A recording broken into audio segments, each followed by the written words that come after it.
ગુજરાતના કાયદાકીય આલમની સર્વોચ્ચ સંસ્થા બાર કાઉન્સિલ ઓફ ગુજરાતની ચૂંટણીનો આવતીકાલથી પ્રારંભ થવા જઈ રહ્યો છે, ત્યારે વડોદરામાં આ ચૂંટણીને લઈને વકીલ આલમમાં ભારે ઉત્સાહ અને રસાકસીનો માહોલ જોવા મળી રહ્યો છે। વડોદરાના દિવાળીપુરા સ્થિત ન્યૂ એડવોકેટ હાઉસ ખાતે મતદાન મથકને આધુનિક સુવિધાઓ અને ચુસ્ત સુરક્ષા સાથે સજ્જ કરવામાં આવ્યું છે। વડોદરા મથક પરથી કુલ 4713 નોંધાયેલા વકીલ મતદારો પોતાના મતાધિકારનો ઉપયોગ કરશે।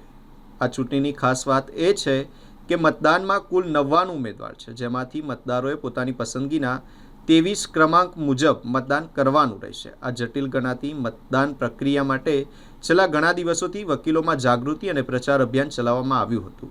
મતદાન પ્રક્રિયાને સુગમ બનાવવા માટે દિવાળીપુરા કોર્ટ સંકુલ ખાતે ખાસ વ્યવસ્થા ઊભી કરવામાં આવી છે। મતદારોની સંખ્યાને ધ્યાનમાં રાખીને અલગ અલગ બૂથ અને બેઠક વ્યવસ્થા પણ કરવામાં આવી છે। બાર કાઉન્સિલના સભ્યો વકીલોના હિતોનું રક્ષણ કરવા, વ્યાવસાયિક શિસ્ત જાળવવા અને કાયદાકીય સુધારાઓ માટે મહત્વની ભૂમિકા ભજવે છે, ત્યારે હવે 99 ઉમેદવારોના ભવિષ્યનો નિર્ણય સતત વડોદરા સહિત સમગ્ર રાજ્યના વકીલોના મત પર નિર્ભર રહેશે।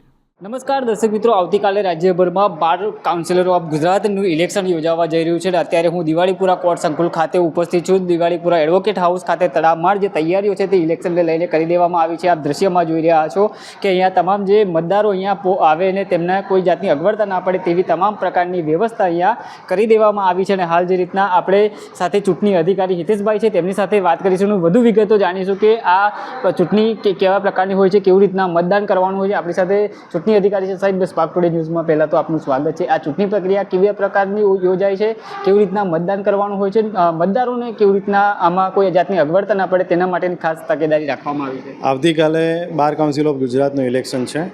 આખા ગુજરાતભરમાં વકીલશ્રીઓ મતદાન કરશે। આ વડોદરા મથક છે। બાર કાઉન્સિલ ઓફ ગુજરાતના વડોદરામાં જે લોકોએ પસંદગી કરી છે, મતાધિકાર ધરાવે છે તેવા વકીલશ્રીઓ આ મથકમાં મતદાન કરી શકશે। ટોટલ 4713 વકીલશ્રીઓ આ મતદાન મથકમાં મતદાન કરી શકશે। મતદારોને અગવડ ના પડે એટલા માટે 8 અલગ અલગ ટેબલની વ્યવસ્થા ઊભી કરવામાં આવી છે। દરેક ટેબલ પર મતદાર યાદી પ્રમાણે 1 થી 555 જેટલા મતદારો મતદાન કરી શકે તેવી વ્યવસ્થા ઊભી કરી છે। સમય સવારે 10 થી સાંજના 6 કલાક સુધીનો છે। જી સાહેબ, અને મતદાન કેવી રીતના કરવાનું હોય? બેલેટ પેપરથી થાય છે, કેવી રીતના હોય છે? પ્રેફરન્શિયલ પદ્ધતિથી મતદાન કરવાનું હોય છે, એટલે એક જ મતપત્રક હશે જેમાં 1 થી 99 ઉમેદવારોના નામ લખેલા હશે અને પસંદગીનો ક્રમાંક પ્રમાણે મતદાન કરવાનું હોય છે। એટલે જે ઉમેદવાર સૌથી વધારે પસંદ હોય એને પસંદગી ક્રમાંક નંબર 1 આપવાનો, એનાથી પછી બીજો ક્રમાંક બીજા ઉમેદવારને, એવી રીતે ટોટલ 23 પસંદગીના ક્રમાંક સુધીના મત આપી શકાય। 23થી વધારે મત આપ્યા હોય તો ઇનવેલિડ ગણાય। અને એ પસંદગીના ક્રમાંક ક્રોનોલોજીકલી સિક્વન્સમાં હોવા જોઈએ, 1 પછી 2, 3, 4 લાઇકવાઇઝ, 1 પછી સીધો 23 ના આવી શકે। જો એવું કોઈ મતદાન કરે કે 1 પછી સીધો 23 ક્રમાંક લખે તો એ ઇનવેલિડ ગણવામાં આવશે। એટલે મતદારોએ એની ખાસ કાળજી રાખવાની જરૂર છે કે ક્રમશઃ પસંદગીનો ક્રમાંક આપે।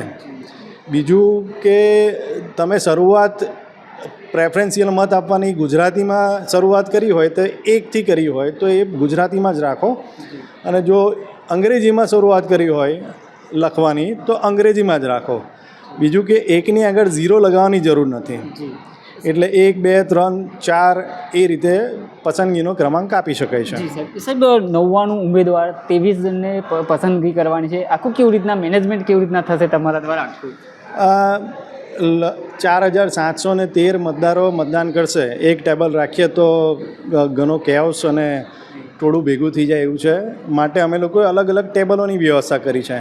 મતદાર યાદી ક્રમાંક નંબર 1 થી 500 ને સમથિંગ જે નંબર ડિસાઇડ કર્યો છે એટલા મતદારો ટેબલ નંબર 1 પર જશે, ત્યાર પછીના 2 પર જશે, અને લાઇકવાઇઝ આ ટેબલ પરથી મતપત્રો મેળવી શકશે।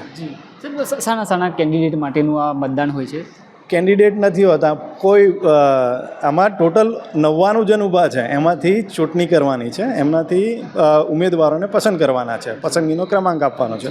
એટલે અલગ અલગ બેલેટ પેપર નથી હોતું આમાં ખાલી માત્ર એક જ બેલેટ પેપર હશે. એમાંથી તમારે તમારી પસંદગી આપવાની છે કે કોના માટે તમારી કેવી પસંદગી છે, જે ઉમેદવારને પસંદ કરવા હોય.